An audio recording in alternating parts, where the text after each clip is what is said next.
কি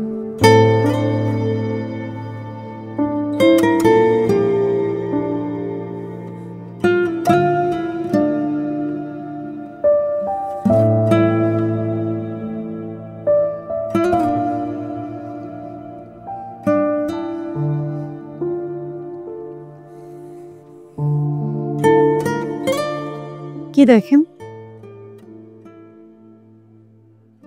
কিছু না। ও মা, তাকিয়ে আছেন কিন্তু কিছু দেখছেন না, সেটা কি করে হয়? মানুষ তাকিয়ে থাকলে সবকিছু দেখতে পায়। খোলা চোখের সামনে কত কিছু ঘটে যায়, মানুষ তার কতটুকুই দেখতে পায়। বাহ, আপনি তো দার্শনিকের মতো করে কথা বলছেন, অনেকটা ইমোর মতো। হিমু? হিমুটা জানি কে? হিমু আছে আমার একটা পছন্দের মানুষ। আচ্ছা, আপনার তো নাম মনে পড়ছে না, এখন কথা বলতে গেলে একটা নাম তো দরকার। তাহলে আপনার পছন্দের মানুষের নামটা আমাকে দিয়ে দিন। হিমু? হ্যাঁ হ্যাঁ, হিমু নামটা দেওয়া যেতে পারে। আর আপনি না একটু হিমু হিমু টাইপের, পাঞ্জাবিও পরা। অবশ্য হিমুরা হলুদ পরে, কিন্তু ব্যাপার না। আচ্ছা, বলছিলেন কিছু দেখেননি, কিন্তু কিছু একটা কি ভাবছিলেন? কি ভাবছিলেন? অনেক অনেক দৃশ্য চোখের সামনে আসছে, আবার হারিয়ে যাচ্ছে, বোঝার চেষ্টা করছে। কোনো স্মৃতি মনে পড়েছে? মানে আপনার নাম, আপনার বাবার নাম, আপনার বাড়ির ঠিকানা কিছু মনে পড়েছে? না, এমন কিছু না।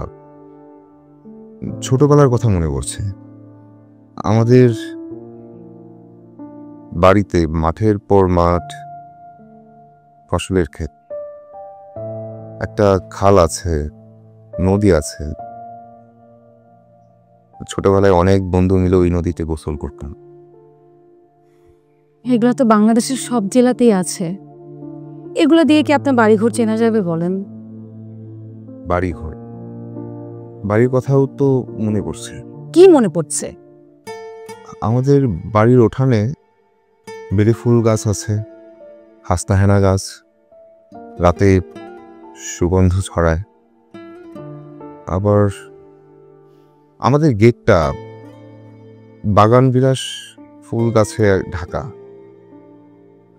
এই বর্ণনা দিয়ে তো আপনার বাড়িঘর চেনা অনেক মুশকিল হয়ে যাবে, তাই না? আচ্ছা, আপনার বাড়িতে আপনজন কে কে আছে, এটা মনে পড়ে? না, কিন্তু আমার ছোট বোনটার মুখটা আবছা আবছা আসছে, আবার ঝাপসা হয়ে যাচ্ছে। একটু মনে করার চেষ্টা করুন, দেখবেন ধীরে ধীরে সব কিছু মনে পড়বে। সেটাই বোঝার চেষ্টা করছি।